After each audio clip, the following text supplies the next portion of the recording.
Lepa Brena nestrpljivo iščekuje da postane baka.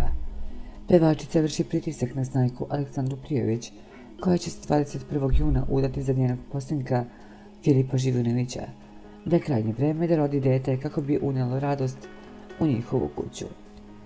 Kada su budući mladenci saopštili članovima njihovih porodica da su se verili i zakazali venčanje, Brena i Boba su plakali od sreće.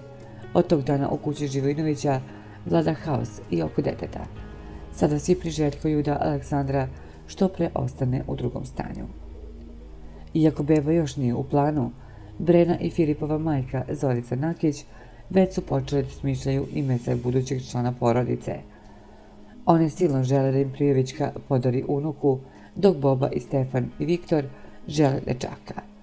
Jedva čekam da postanem baka, imamo želje i kada je pol bebe u pitanju, ali bit će kako Bog kaže. Svi učestvujemo u pripremama za venčanje. Aleksandru mnogo volimo, rekla je Brena.